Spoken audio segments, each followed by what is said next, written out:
معزز سامعین کرام، السلام علیکم ورحمۃ اللہ وبرکاتہ۔ الحمد للہ رب العالمین، والصلاة والسلام علی سید الانبیاء والمرسلین، اما بعد فأعوذ باللہ من الشیطان الرجیم، بسم اللہ الرحمن الرحیم۔ سبحان الذی اسری بعبدہ لیلا من المسجد الحرام الى المسجد الاقصى الذي باركنا حوله لنريه من آياتنا إنه هو السميع البصير۔ صدق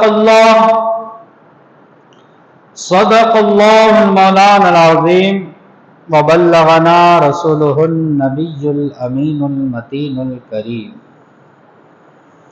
ونحن على ذلك لمن الشاهدين والشاكرين، والحمد لله رب العالمين۔ بادائے توحید کے متوالو، شمع رسالت کے پروانوں، اولیاء امت کے جانثاروں، غوث و خواجہ و رضا کے چاہنے والوں، آئیے سب سے پہلے ہم اور آپ مل کر گنبد خضرا میں آرام فرمانے والے آقا نامدار، مدنی تاجدار، راحت قلب و سینہ، صاحب معطر پسینہ، جناب محمد مصطفیٰ صلی اللہ تعالی علیہ وآلہ وسلم کی بارگاہ عالی وقار میں درود اور سلام کی ڈالی نور کی تھالی میں پیش کرنے کی سعادت حاصل کریں، اور پڑھیے بآواز بلند، اللہم صلی علی سیدنا و مولانا محمد وبارک وسلم، صلاۃ و سلام علیک یا رسول اللہ صلی اللہ تعالی علیہ وسلم۔ حضرات، چاہے فلسفہ قدیم ہو یا فلسفہ جدید، ہر ایک کا یہ کہنا ہے کہ جسم کو مکان چاہیے، خلا محال ہے، لیکن معراج ایک ایسا حیرت انگیز واقعہ ہے جس کا کہنا ہے کہ ایک جسم ایسا بھی دیکھا گیا ہے جو کبھی مکان میں نظر آیا تو کبھی لا مکان میں۔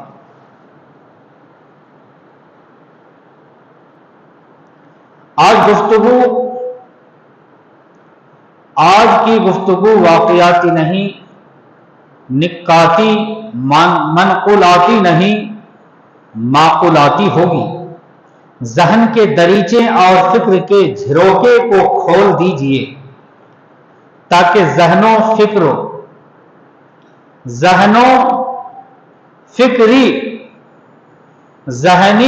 اور فکری توانائیوں اور قوت پرواز پر کوئی پہرا نہ بٹھا سکے۔ معراج، فلسفہ معراج ملاحظہ فرمائے۔ آج آپ کو سمجھانا ہے کہ خاک پر آنا اور ہے، خاکی ہونا اور ہے۔ تسبیح اور تحمید میں فرق ہے۔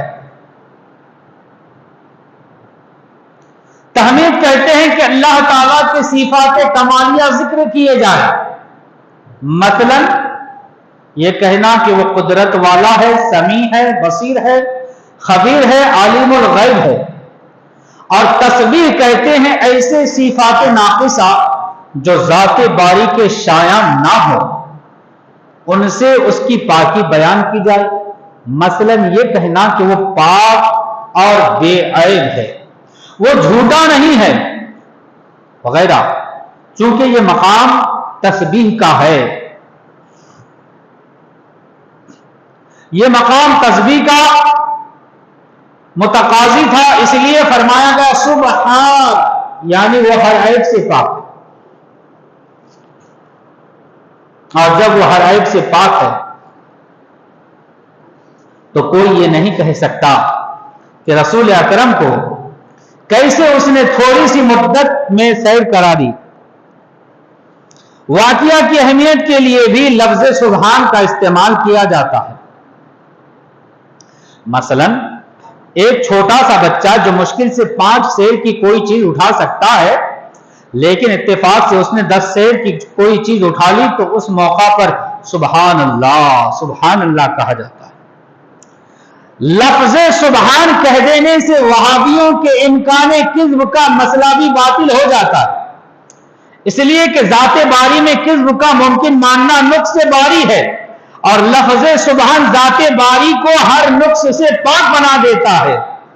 اس لیے اگر کوئی کاذب اپنے عقائد باطلہ کے ماتحت یہ کہنا چاہے کہ واقعہ معراج محض ایک بے بنیاد جھوٹا واقعہ ہے، تو پروردگار عالم نے واقعہ سے پہلے ہی اس دروازہ کو بند کر دیا ہے کہ جو واقعہ کو بیان کر رہا ہے اس کی صفت سبحان ہے۔ جو اس کی صفت سبحان نہ مانے وہ اس قسم کے شکوک و شبہات قائم کر سکتا ہے، مگر جو 24 گھنٹہ میں متعدد بار صدق دل سے سبحان اللہ کا ورد کرتا ہو اور پروردگار عالم کی تسبیح بیان کرتا ہو، وہ کبھی بھی واقعہ معراج کا انکار نہیں کر سکتا اور نہ ہی اس پر شکوک و شبہات قائم کر سکتا ہے۔ یہاں پر رخ بدل کر یہ نقطہ بھی بیان کیا جا سکتا ہے کہ پروردگار عالم عالم الغیب والشہادہ ہے، اس کے علم میں یہ بات ہے کہ میرے بعض نام نہاد بندے ایسے گندے ہوں گے کہ نہ صرف میرے محبوب ہی کی تنقیص کریں گے بلکہ مجھ پر بھی امکان کذب وقوع کذب کا افترا باندھیں گے۔ اس لیے ایسے دریدہ دہن لوگوں کا منہ بند کر دیا گیا اور فرمایا سبحان۔ ایک لفظ سیر ہے اور دوسرا عروج ہے۔ ایک لفظ ہے سیر اور دوسرا ہے عروج۔ سیر اور عروج میں یہ فرق ہے کہ زمین پر چلنے پھرنے کو سیر کہتے ہیں اور زینا بزینا جانے کو عروج۔ چنانچہ سرور کائنات علیہ الصلوۃ والسلام مسجد حرام سے مسجد اقصی تک براق پر تشریف لے گئے ہیں، اور اس کے بعد زینا بزینا یعنی ہر آسمان کا زینا قدم رسالت سے قدم بوس ہوتا تھا۔ زینا پر حضور قدم رکھتے اور وہ لے کر حضور کو دوسرے آسمان تک پہنچا دیتا تھا، پھر تیسرے آسمان کا زینا دوسرے آسمان پر آتا تھا، حضور کو تیسرے آسمان پر لے جاتا، ایسے ہی تیسرے آسمان پر چوتھے آسمان کا زینا آتا، وہ حضور کو 5ویں آسمان پر لے جاتا۔ یعنی حضور خود تکلیف نہ فرماتے کہ زینا بزینا قدم اٹھاتے، بلکہ زینا خود حضور کو لے کر جاتا۔ یہ شان محبوبی ہے میرے سرکار کی صلی اللہ تعالی علیہ وسلم۔ شب معراج حضور کا مسجد حرام سے مسجد اقصی یعنی بیت المقدس تشریف لے جانا اور تشریف لے آنا، اس پر اعتقاد رکھنا فرض ہے۔ جو اس کا منکر ہوگا وہ کافر ہو جائے گا، اس لیے کہ حضور کا اتنی مقدار میں آنا جانا عبارت النص سے صراحتاً ثابت ہے، اور حضور کا آسمان پر جانا، عرش پر دوزخ و جنت دیکھنا یہ متعدد احادیث سے ثابت ہے۔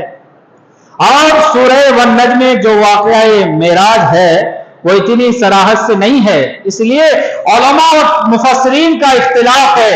اس کے یہ معنی نہیں ہوئے کہ حضور آسمان پر عرش اعظم وغیرہ پر تشریف نہیں لے گئے، بلکہ مقصود یہ ہے کہ اس کے انکار سے کفر لازم نہیں آتا، ورنہ احادیث کثیرہ سے حضور کا آسمان پر تشریف لے جانا ثابت ہے۔ مثلا وہ حدیث کہ جب حضور پہلے آسمان پر پہنچے تو حضرت آدم علیہ السلام سے ملاقات، پہلے آسمان پر حضور نے حضرت آدم علیہ السلام سے ملاقات فرمائی، ایسے ہی مختلف آسمان پر مختلف نبیوں اور رسولوں سے۔ صاحب تفسیر خازن نے یہاں پر ایک لطیف نقطہ یہ بیان فرمایا ہے کہ مسجد اقصی تک جانے اور اس کے بیان کرنے کی کیا ضرورت تھی؟ تو خود ہی جواب فرماتے ہیں کہ اتنی سیر آنے والی سیر کے لیے تمہید و دیباچہ ہے، یعنی رب کریم کو بتلانا یہ ہے کہ تم مکہ سے بیت المقدس تک کی مسافت کو کئی مہینے میں طے کرتے ہو، لیکن میرا محبوب رات ہی کو گیا اور رات ہی میں واپس آیا، لہذا جب وہ اتنی بڑی مسافت کو اتنے قلیل وقت میں طے کر سکتا ہے جس کو تم اتنی قلیل مدت میں کبھی طے نہیں کر سکتے ہو، تو پھر اگر ایسا رسول آسمان اور عرش پر جا کر لوٹ آئے تو کیا تعجب ہے؟ گویا اس تھوڑی سی مسافت کو بیان فرما کر یہ بتلانا ہے کہ تم رسول کی حقیقت کو اپنی طرح نہ سمجھ لینا، وہ محض صورت میں تم جیسے ہے، ورنہ اگر تمہاری اور ان کی حقیقت ایک ہو تو تم بھی رات ہی میں مکہ سے شام تک کی سیر کر کے دکھاؤ، تم بھی مکہ سے شام تک کی سیر کر کے دکھا دو۔ تو گویا زمین کی سیر معراج کی تمہید ہے۔ اب یہاں پر ایک بات ذکر کرنا ہے کہ جو معراج کا واقعہ ہے، یہ واقعہ معراج کیوں پیش آیا؟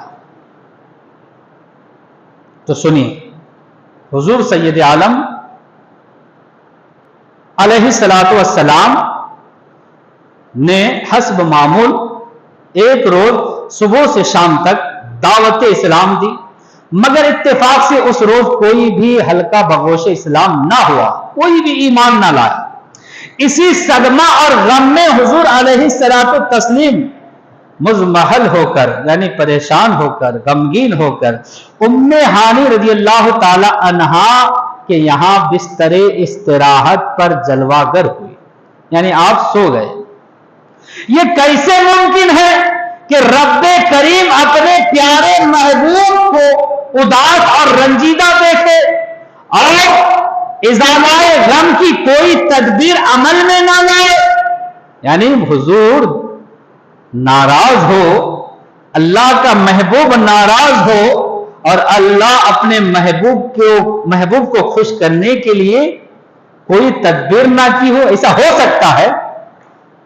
نہیں۔ تو سنیے دوستو، ادھر رسول کا مزمحل ہونا ہے، ادھر جبرائیل کو حکم دیا گیا کہ حوران بہشت سے کہہ دو کہ آراستہ ہو جائے، ملائکہ سے کہہ دو کہ میرے محبوب کو سلامی دینے کے لیے صف بہ صف، قطار در قطار، با ادب با قرینہ کھڑے ہو جائیں، جنت سے کہہ دو کہ نکھر جائیں، عرش سے کہہ دو کہ قدم بوس ہونے کے لیے تیار ہو جائیں، اور تم میرے محبوب کے دربار میں جاؤ اور آج انہیں سیر کرا دو تاکہ میرے محبوب کا غم دور ہو جائے۔ جس کو دنیا معراج کہتی ہے، حقیقت میں وہ رسول اکرم کی ایک سیر و تفریح ہے۔ جس کو دنیا معراج کہتی ہے وہ حقیقت میں حضور کی کیا ہے؟ سیر و تفریح ہے۔